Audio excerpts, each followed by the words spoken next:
प्रसंग चल रहा था दूसरे अंक में, सेनापति राजा के सामने शिकार के जो गुण हैं उनको बतलाता है और राजा को शिकार के लिए प्रोत्साहित करता है।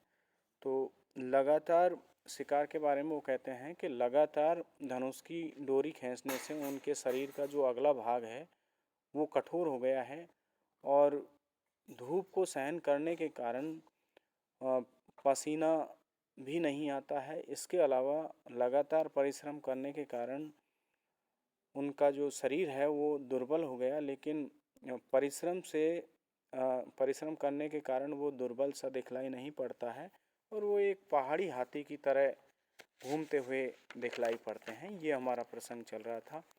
अब देखिए आगे, उपेत जयतु स्वामी, महाराज की जय हो, महाराज की जय हो। ग्रहीण स्वपदम अरण्यम, अरण्यम जंगल में, स्वापदम का मतलब जो जंगली जानवर हैं, हिंसक जानवर हैं, उनको घेर लिया गया है। किम अन्यत्र अवस्थीयते, क्या दूसरी जगह ठहरा जाएगा? तो राजा कहता है मंदो उत्साह कृतो अस्मि मृग्या अपवादिना माडव्येन। तो यहाँ पर वो कहता है कि मेरा जो उत्साह है वो धीमा पड़ गया है। मृग्या अपवादेना माडव्येन, मृग्या को अपवाद कहने वाले माडव के द्वारा मेरा उत्साह धीमा कर दिया गया है। तो सेनापति फिर कहता है जनांतिकम, जने ने अंतिकम, यानी वहाँ कोई व्यक्ति नहीं है, तो ऐसे हाथ की ओट करके जो कहा जाता है उसको जनांतिकम बोलते हैं। तो सेनापति कहता है सखे स्थिर प्रतिबंधो भव, आप स्थिर हो जाओ। अहम तावत स्वामी ने चित्रवृत्ति अनुवर्त से, और मैं स्वामी की जो चित्रवृत्ति है उसका अनुकरण करूँगा। प्रकाशम प्रकट रूप में, प्रलप्ति एवं वैधे, ये मूर्ख बेकार की बकवास करता है। ननु प्रभु एवं निदर्शनम, इसमें यहाँ पर जो स्वामी हैं वो ही इसमें प्रमाण हैं। तो यहाँ पर जो सेनापति है वो राजा को शिकार की ओर प्रोत्साहित करता है और शिकार के जो गुण होते हैं उनके बारे में यहाँ पर बतलाया गया है। तो इस श्लोक में शिकार के गुणों के बारे में बतलाया गया है। मेद छेद कृशोद्रम लघु भवती उत्थानम योग्यम वपु, सत्वनाम लक्ष्यते विकृति चित्तम भय क्रोधयो, उत्कर्ष च धन्वीनाम यद ईश्वर सिद्ध्यंति लक्ष्य चले, मिथ्या एव व्यसनम वदंती मृग्या इद्रगे विनोद कुतः। तो यहाँ पर सबसे पहले देखिए वपु जो शरीर है वो मेद छेद कृशोदरम, मेद का मतलब जो चर्बी है उसके छेद का मतलब छटने से कृशोदरम पेट पतला हो गया है। यानी लगातार शिकार करने से क्या हुआ है कि जो चर्बी है वो छट गई है और उससे पेट पतला हो गया है। और लघु उत्थान योग्यम भवति, और वो उठाने में काफ़ी आसान हो गया है। और इसके अलावा दूसरी विशेषता शिकार की है कि सत्वानाम भय क्रोधियो विकृतिम, जो जीवों की भय और क्रोध की अवस्था होती है उस अवस्था, उस जो विकार है उसका चित्तम अपि लक्ष्यते, उस मनोभाव का पता लगता है। यानी जो हिंसक जानवर होते हैं या जंगली जानवर होते हैं उनमें भय और क्रोध का जो विकार है उसके बारे में उनका मनोभाव का शिकार के माध्यम से पता चलता है। सच धन्वी नाम उत्कर्ष है, और ये धनुर्धारियों में ये उत्कर्ष की बात है कि यह चले लक्ष्य ईश्वर सिद्ध्यंती, कि वो चलते हुए लक्ष्य पर बाण को साध देते हैं। तो मृग्या मिथ्या एवं व्यसने वदंती, जो लोग शिकार को व्यसन बोलते हैं वो बेकार ही बोलते हैं, क्योंकि इद्रगय विनोदय कुतः, इस तरह का जो मनोरंजन है वो और जगह कहाँ मिल सकता है। तो यहाँ पर देखिए सबसे पहली विशेषता शिकार की ये बताई गई है कि शिकार करते समय शारीरिक परिश्रम से क्या होता है कि शरीर की जो चर्बी है वो छट जाती है, पेट पतला हो जाता है और शरीर को आसानी से उठाया जा सकता है। यानी जो जंप किया जाता है वो भी आसानी से हो जाता है। और जो जंगल के जो हिंसक जानवर होते हैं उनके उन प्राणियों के भय क्रोध की अवस्था का शिकार करने वाला व्यक्ति आसानी से पता लगा लेता है कि ये प्राणी इस समय क्रोध की अवस्था में है अथवा भय की अवस्था में है। तो उनके मनोभावों का ज्ञान शिकारी को हो जाता है। इसके अलावा उनके बारे में, शिकार के बारे में ये कसौटी की बात कही जाती है कि वो चलते हुए लक्ष्य पे बाण साध देते हैं। तो ये कैसे साधते हैं? जैसे शिकार जा रहा है तो शिकार उस जिस गति से होता है उसके आगे वो बाण देते हैं, जिससे जब तक बाण उस शिकार तक पहुंचेगा तब तक वो शिकार उस बाण की लाइन में आ जाता है और शिकार आसानी से हो जाता है। तो चलते हुए लक्ष्य पे ये निशाना साध देते हैं। तो इस जो शिकार का कार्य है इसको लोग बेकार में ही व्यसन बोलते हैं। इसके जैसा मनोरंजन तो दूसरी जगह मिलता ही नहीं है।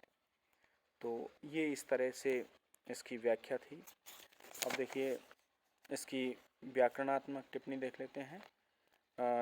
छेद का मतलब छेदेर धातु है और इसमें घे प्रत्यय है। उत्थानम उत स्था और उत उपसर्ग है और स्था धातु है और ल्युट प्रत्यय है। इसके अलावा व्यसनम वि उपसर्ग अस धातु और ल्युट प्रत्यय है। विनोदय वि उपसर्ग पूर्वक नुद धातु से घे प्रत्यय है। तो इस तरह ये इसकी संपूर्ण व्याख्या है। अब आगे देखिए।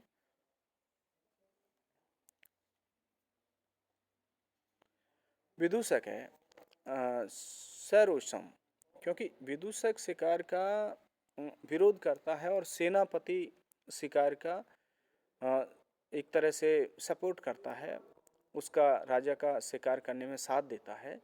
तो यहाँ पर अब विदूषक सरोषम, क्योंकि सेनापति के द्वारा शिकार को अच्छा कार्य बतलाया गया तो वो रोषपूर्वक कहता है अपेहिरे उत्साह हेतु उपसाह बढ़ाने वाले तुम दूर हो जाओ।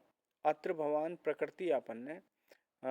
यहाँ पर जो महाराज हैं वो स्वाभाविक रूप से शिकार करना चाहते हैं। त्वम तावद आठवीं तो आठवीं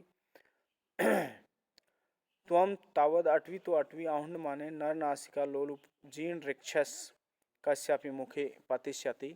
और तुम तो आठवीं एक जंगल से दूसरे जंगल की ओर आहुंडते घूमते हुए नर नासिका लोलुप, मनुष्य की नाक का जो लोभी भालू होता है उस किसी भालू के कश्यापी किसी भालू के मुखे पतिष्यति, मुख में गिर जाओगे। तो राजा कहता है भद्रे सेनापति आश्रम सन्निकृष्टे स्थिता। इसमें इस समय हम आश्रम के नज़दीक हैं। अतः ते वचो न अभिनंदामी, इसलिए मैं आपकी बात का समर्थन नहीं करता हूँ। अद्य तावत, और आज गहनताम महिषा निपान सलिलम श्रृंगई मुहुताड़ितम छायाबद्ध कदम्बकम मृगकुल रोमंथम अभ्यस्तु विश्रब्धम क्रियताम वराहपति भी मुस्ताक्षति पल्लवे विश्रामम लब्ताम च शिथिल ज्या अस्मद धनु। तो अब यहाँ पर देखिए ये श्लोक है। इसमें जो राजा है, राजा दुष्यंत है, वो सेनापति से शिकार नहीं करने की बात कहता है और उसके विदूषक के समर्थन में बोलते हुए कहता है कि महिषा श्रृंगई, महिषा जो जंगली भैंसें हैं वो श्रृंगई, वो अपने सींगों के द्वारा मुंह बार बार ताड़ितम, उस जल को पीटते हुए, यानी भैंसा जब मस्ती में होता है तो पानी में वो सींग से मारता है बार बार। तो निपान सलिलम गाहनताम, इस तरह से वो इस जल में आराम से स्नान करें या प्रवेश करें। गाहनताम का मतलब प्रवेश करें। और छायाबद्ध कदम कम, और पेड़ की छाया में, बद्ध का मतलब एक तरह से एकत्रित होके, कदम के पेड़ की छाया में एकत्रित होकर के मृगकुल मृगकुल हिरणों का जो समूह है वो रोमंथम अभ्यस्तु, वो आसानी से जुगाली करे। यानी कदम के पेड़ की छाया में इकट्ठे होकर के हिरण आसानी से जुगाली करें। और वराहपति भी और जो जंगली सुअर हैं वो विश्रब्धम विश्वासपूर्वक, क्योंकि किसी प्रकार का उनके अंतर्गत भय नहीं होना चाहिए। पल्लवे मुस्ताक्षति क्रियताम, तो वो जो गड्ढे हैं उनमें से जो मुस्ताक्षति, जो नागरमोथा नाम की घास है, उसको वो आसानी से चरें। शिथिल जा अस्मत् धनु, और ढीली प्रत्यंचा वाला जो ये हमारा धनुष है वो विश्रामम लपताम, आज ये विश्राम को प्राप्त करे, यानी हम शिकार नहीं करेंगे।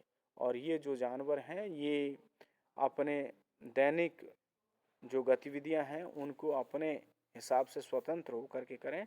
सबसे पहले इसमें बताया गया है कि जो भैंसें हैं वो आराम से पानी को पीटते हुए, सींगों से पानी को पीटते हुए उसमें आराम से जलाशय में स्नान करें। और जो मृगों का झुंड है वो कदम के पेड़ की छाया में आराम से जुगाली करे।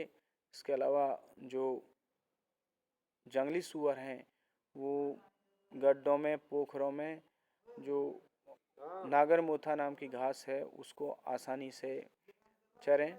और हमारा जो ये धनुष है वो ढीली प्रत्यंचा वाला धनुष आज हमारा विश्राम करे। तो इस तरह से यहाँ पर राजा ने सेनापति को शिकार करने से रोका है।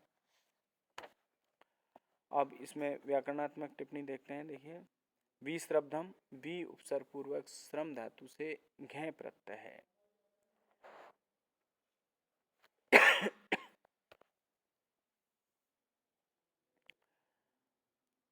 इसके अलावा रोमंथम का मतलब जुगाली है। विश्रब्धम, वी उपसर्ग श्रम धातु और तय प्रत्यय है।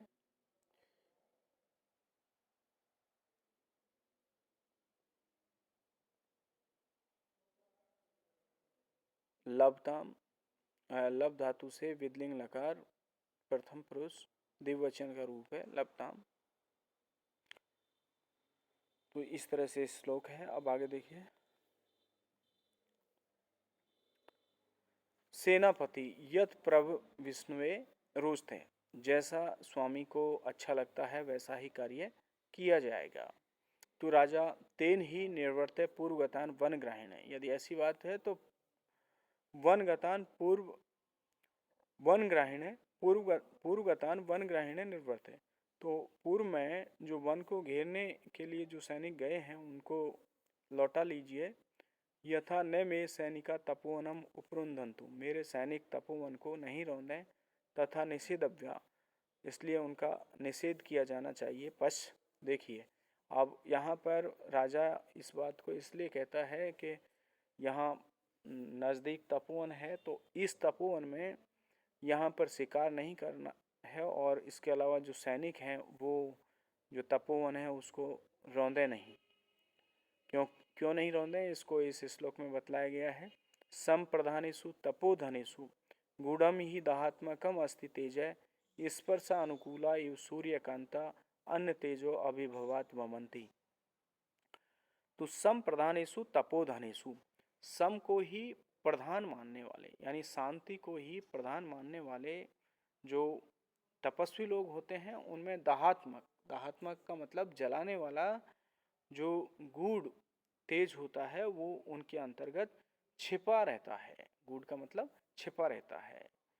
तो सम को ही, शांति को ही एकमात्र धन मानने वाले या शांति को ही प्रधान मानने वाले जो तपस्वी लोग हैं उनके अंतर्गत जलाने वाला तेज छिपा हुआ रहता है। इसलिए ही निश्चित रूप से स्पर्श अनुकूला सूर्यकांता, जो सूर्यकांत जो मणियाँ होती हैं वो स्पर्श करने और स्पर्श करने में अनुकूल होती हैं, यानी उनका आसानी से सुखद स्पर्श किया जा सकता है। लेकिन अन्य तेजो अभिभवात, लेकिन दूसरे के तेज से, यानी जब सूर्य की किरणें उन पे पड़ती हैं तो दूसरे के तेज से वो वमंती, वो आग को उगलती हैं। तो इसलिए यहाँ पर राजा का कहने का भाव यह है कि यहाँ पर इस तपोवन में तपस्वी लोग निवास करते हैं और इन तपस्वी लोगों के अंतर्गत जला देने वाला तेज छिपा रहता है। ये उसी प्रकार से हैं तपस्वी लोग जिस प्रकार से सूर्यकांत मणियाँ जो आसानी से स्पर्श करने योग्य होती हैं, लेकिन दूसरे के तेज से अभिभूत होकर के वो अपना तेज प्रकट कर देती हैं। तो यहाँ पर जैसे ही आप लोग तपस्वियों को यहाँ उनको क्रोधित करोगे या परेशान करोगे तो वो अपने तेज को, वो अपने गुस्से को निकाल सकते हैं। इसलिए क्योंकि वो एक बार सहन भी कर लेंगे तो फिर वो तिरस्कार का बदला अवश्य लेते हैं और फिर वो तेज को धारण करते हैं। इसलिए यहाँ पर राजा दुष्यंत अपने सैनिकों को आश्रम में बाधा डालने से रोकते हैं। प्रविष्णुवे प्रउपसर्ग भू धातु और स्नुच प्रत्यय है। स्पर्श स्पर्श धातु से घय प्रत्यय है।